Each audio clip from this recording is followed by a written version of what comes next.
Hello, welcome to Kush News on Kush Convos TV. I'm Ochanda, your anchor, bringing you the top stories daily from Africa and the Caribbean. Let's take a look at today's news of Monday, March 20th, 2023. We start off in Kenya.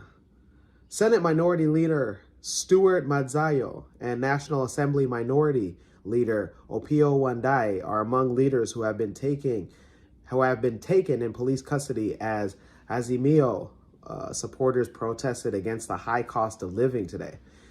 The two were apprehended as they attempted to gain access to the Kenyatta International Convention Center, known as the KICC building, where the coalition leader Raila Odinga told his supporters the protests will begin before accumulating at State House. Demonstrators today gained access to the KICC building after police lobbed tear gas to disperse them outside, even as a number of protesters were arrested. Security was heightened on roads around State House in Nairobi ahead of a protest march by opposition leader Raila Odinga. Roadblocks were erected by armed police who stopped and searched vehicles to ensure supporters of the opposition chief don't find their way to the seat of power. Odinga told his supporters that they will proceed to State House. The Azimio coalition leader also made the announcement back on March 19th, hours after he said during a media interview he plans to storm State House had it been shelved. Kisumu remains deserted as traders heeded Odinga's public holiday call, despite the government terming the call unconstitutional. Raila Odinga also publicly announced that he plans on demonstrations every Monday until the government takes this serious. Those in Kenya, those on the ground, continue to send us reports. We're here. Let's go to South Africa. Several thousand protesters gathered at a square in the capital, Pretoria, preparing to march to the Union Buildings, the seat of government where police and troops were on patrol. Thousands of others gathered in parts of the country, according to footage on local media. 87 protesters to date were arrested for violence-relating offenses overnight, according to police. The Economic Freedom Fighters political party, the country's third largest political party, has called for a quote-unquote national shutdown of walkouts and protests, sparking fears of a repeat of unrest that turned deadly 2 years ago. In Pretoria's Church Square, a huge poster was made from white fabric with the sign reading, "Ramaphosa must go," written in red paint, and was tied to a fence. "Clearly, this government is failing," said a former official of the ruling ANC party who joined the mainly EFF supporters for the rally. "The damage that Ramaphosa government is causing is so terrible that we cannot tolerate it any longer. They must go now." The decision to demand the resignation of Ramaphosa must be expanded to include the entire African National Congress because it clearly has mismanaged this country. Authorities said that they were on high alert to maintain security, with nearly 3,500 troops available to assist police. Most shops across the country proactively pulled their shutters down, and one Pretoria auto dealership had removed all vehicles from display. The party is demanding Ramaphosa to quit over his handling of the economy, chronic electricity shortages, and high unemployment. The 70-year-old president has hit back, accusing the EFF of instrumenting Africa's problems to gain traction ahead of general elections next year. For the first time since January 2, the country on Sunday and most of Monday was spared scheduled power cuts, something that the EFF claimed was due to the pressure of the strike call. In Pretoria, an EFF member joined the protest with his wife and children, and he carried a sign stating that read, "Down with load shedding," a reference to the deeply unpopular power outages. The power outages have deeply amplified a resentment in a country battered by stratospheric unemployment and a soaring inflation. In the last 3 months of 2022, economic growth stumbled below pre-pandemic levels. Those in South Africa also keep us updated as well. Kush News is here. Let's go to Malawi. In Malawi,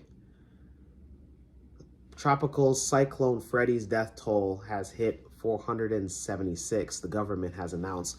Departure of the Disaster Management Affairs says the discovery of 29 bodies bring the total number of deaths as of Sunday night to 476.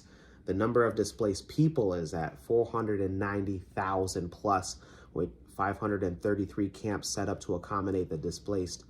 The death toll has risen. The number of missing persons has also risen.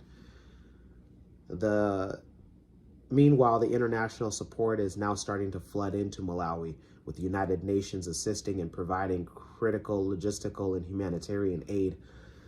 Speaking after visiting flooded areas, the United Nations resident coordinator for Malawi said that she was touched with grief seeing so many traumatized victims of Tropical Freddy.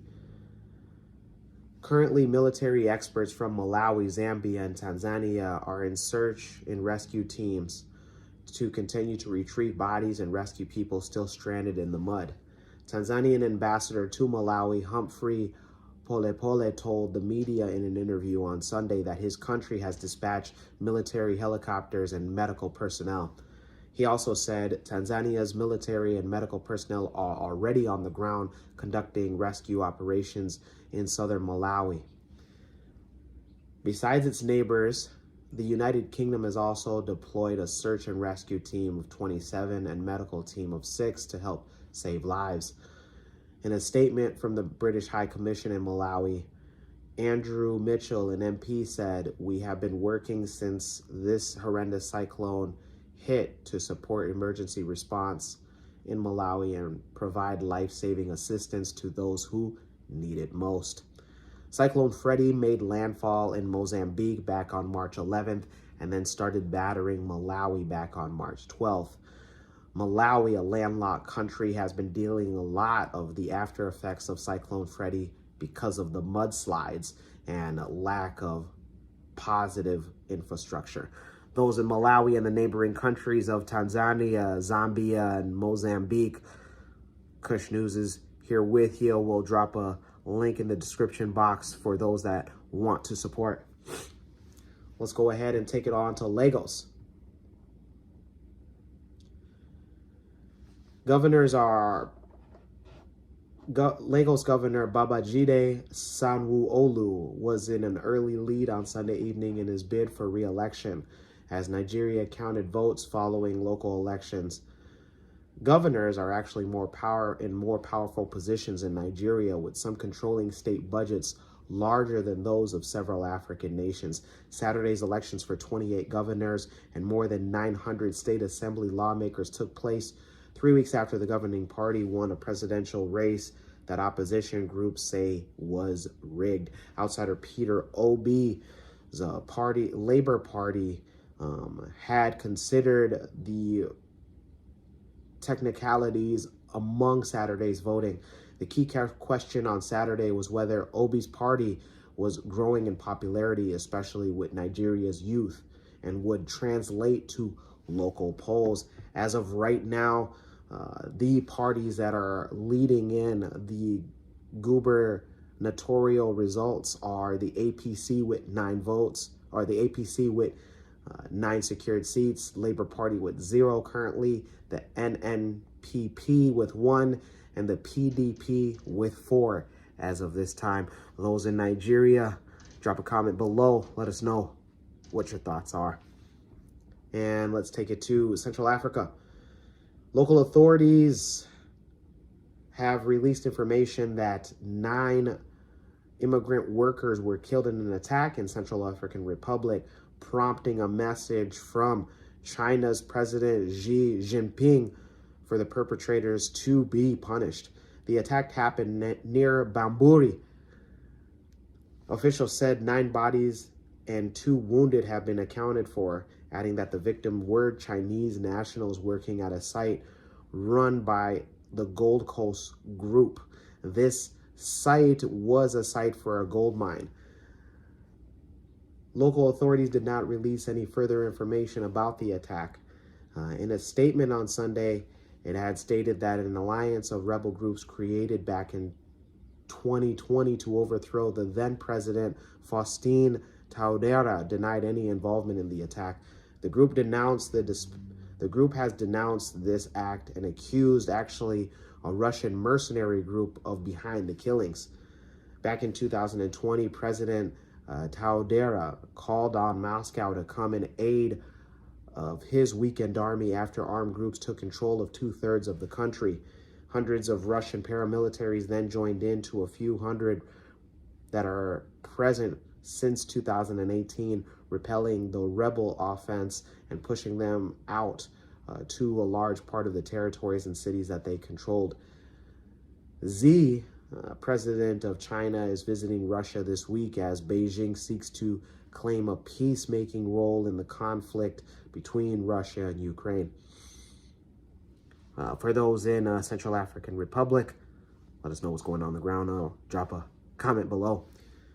And let's end today's top stories with going to the Caribbean, to the island nation of Aruba. The Aruba Tourism Authority has launched a competition for, quote unquote, the easiest job in the world, a role which entails lazing around the sunshine and sipping cocktails. Officials from the Caribbean island are seeking a weather person to showcase the country's exceptionally good weather, which experiences more sunny days than any other Caribbean island. And because the weather is consistently good, no prior experience is required for what Aruba officials call, quote unquote, the easiest job in the world.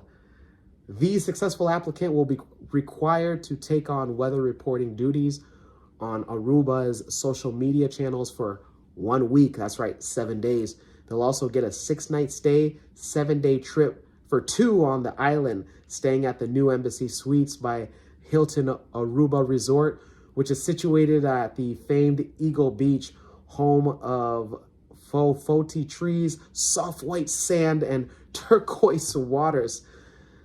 So often unexpected weather conditions force travelers to reschedule their long-awaited vacations, but fortunately, Aruba said the Aruba Tourism Authority CEO, Ranella Crows, she said Aruba is blessed to consistently have clear, sunny skies, making it the perfect destination for visitors to explore and enjoy any time of the year.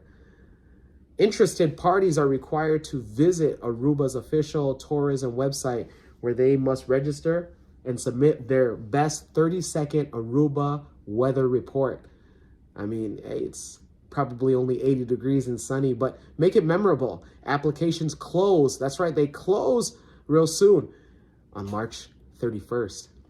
So those out there that want the easiest job in the world, beat me to it, because I might be putting in a bid. Those in the Caribbean, especially in Aruba, drop your comments below. We end today's broadcast with the African proverb of the day, and it comes to us from Kenya. All right. And it reads, an empty pot makes the loudest noise. Once again, an empty pot makes the loudest noise. That's got me hungry. Let us know your interpretation of today's African proverb of the day, as well as your comments, concerns, and views on today's top stories. Also, don't forget to like and subscribe. That's right, like and subscribe and hit that notification bell on this program. For Kush News on Kush Convos TV, I'm Ochanda. Nice time.